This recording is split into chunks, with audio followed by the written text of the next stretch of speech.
السلام علیکم دوستوں، welcome back to my channel.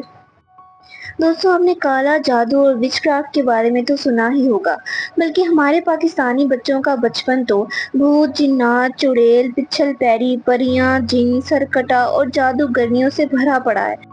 دوستوں، وچ اس عورت کو کہا جاتا ہے جو شیطان کی پیروکار ہوتی ہے اور اسے شیطان کی پرستش کے بدلے طاقتیں ملتی ہیں جس سے وہ لوگوں کو نقصان پہنچا سکتی ہے۔ لیکن ہم مسلمان ہیں اور ہمارا ایمان یہ کہتا ہے کہ اللہ سے بڑی کوئی طاقت نہیں۔ ہمیں ایسا لگتا ہے کہ جادو، ٹونا، چڑیل اور جنات صرف پاکستان میں موجود ہیں اور کالا جادو تو ہر خاندان کا مسئلہ ہے، لیکن ایسا نہیں ہے۔ امریکہ میں کالا جادو اور وچ کرافٹ کی شروعات سن 1992 سے پہلے ہی ہو چکی تھی۔ دوستوں، اس کی شروعات امریکہ میں موجود میساچیوسیٹس نام کی ایک ریاست سے ہوئی۔ دوستوں، یہ وہ دور تھا جب دنیا بھر سے غلام پکڑ کر لائے جاتے اور ان کا ایک بازار لگتا جہاں ان کی خرید و فروخت کا کام چلتا تھا۔ میساچیوسیٹس میں سیلم نام کا ایک گاؤں موجود تھا جہاں سے اس تمام تر واقعات کا آغاز ہوا، جس کا نام سیلم وچ ٹرائل رکھا گیا۔ اور دوستوں، ہماری آج کی ویڈیو کی کہانی اسی گاؤں سے شروع ہوتی ہے۔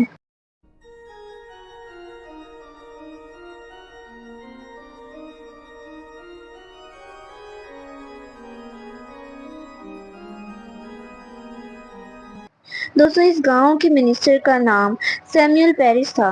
دوستوں، یہ شخص اس گاؤں کا سب سے طاقتور آدمی تھا اور اس کے گھر میں اس کی بیٹی الزبتھ پیرس اور ایک بھانجی رہتی تھی جس کا نام ایبیگیل ولیمز تھا۔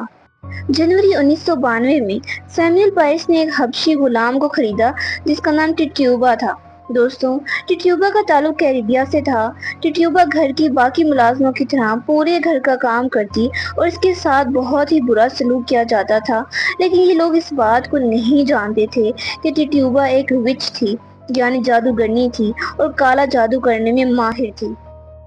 ٹیٹیوبا نے اپنا بدلہ لینے کے لیے سیموئل پیرس کے گھر میں موجود اس کی بیٹی اور بھانجی دونوں پہ جادو کر دیا اور اس کے نتیجے میں وہ دونوں بیمار پڑ گئیں۔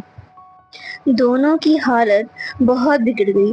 شروع میں تو وہ دونوں اپنے کانوں پہ ہاتھ رکھ کر چلایا کرتی اور کہتی کہ انہیں آوازیں سنائی دیتی ہیں جسے وہ روک نہیں سکتی، اور پھر کچھ دنوں بعد انہوں نے عجیب و غریب آواز میں باتیں کرنا شروع کر دی۔ وہ عجیب جانوروں کی طرح آوازیں نکالتی اور اپنے جسم کو نوچتی اور خود کو ہی کاٹنے لگتی۔ سیموئل نے اپنی بیٹی اور بھانجی کا ڈاکٹر سے بھی علاج کروایا، لیکن گاؤں میں موجود کسی بھی ڈاکٹر کو ان کی حالت سمجھ نہیں آ رہی تھی۔ ابھی یہ معاملہ جاری ہی تھا کہ ساتھ ہی گاؤں میں موجود باقی لڑکیوں کے ساتھ بھی یہی واقعات پیش آنے لگے۔ گاؤں کے سب امیر گھروں میں رہنے والی جوان لڑکیاں اسی طرح کی حرکتیں کرنے لگی تھیں، یہاں تک کہ کچھ لڑکیوں کو تو باندھ کے رکھا جاتا تاکہ وہ خود کو یا کسی اور کو نقصان نہ پہنچائیں۔ کیونکہ سیموئل پیرس اس گاؤں کا منسٹر تھا، اسی وجہ سے سب گاؤں والے اپنا مسئلہ لے کر سیموئل پیرس کے پاس جا پہنچے، لیکن اس کے پاس بھی اس مسئلے کا کوئی حل نہیں تھا، بلکہ وہ خود اسی مشکل سے دو چار تھا۔ سیموئل اور گاؤں والوں نے مل کر پولیس کو اس معاملے کی اطلاع کی۔ پولیس کی تحقیق کے بعد یہ معلوم ہوا کہ سیموئل پیرس کے گھر میں ہی کوئی موجود ہے جو اس گاؤں کی لڑکیوں پر کالا جادو کر رہا تھا۔ اس کے علاوہ گاؤں کی دو اور عورتوں پر کالا جادو کرنے کا الزام لگا، جس میں سے ایک فقیرنی اور ایک بوڑھی عورت بھی شامل تھی۔ دوستوں، اگلے ہی مہینے ان عورتوں کو گرفتار کر لیا گیا اور ایک عدالت لگی جس میں ان تینوں کو پیش کیا گیا۔ باقی دو عورتوں نے اپنا جرم ماننے سے صاف انکار کر دیا، لیکن ٹیٹیوبا نے فوراً ہی اپنا جرم قبول کر لیا اور اس نے ساتھ میں یہ بھی بتایا کہ گاؤں میں اور بھی بہت سی عورتیں موجود ہیں جو شیطان کو خوش کرنے کے لیے کالا جادو کرتی ہیں۔ اس نے سوچا کہ وہ ایسا کہہ کر ایک سرکاری گواہ بن جائے گی اور اس کی سزا کم کر دی جائے گی، لیکن ایسا نہیں ہوا، بلکہ ٹیٹیوبا کی بات سن کر ایک اور ہنگامہ کھڑا ہو گیا۔ آہستہ آہستہ اور بہت سی عورتوں پر کالا جادو کرنے کے الزام لگے اور کافی کو پکڑ بھی لیا گیا۔ دوستوں، اس سب واقعات سے کافی لوگوں نے ذاتی فائدے بھی اٹھائے۔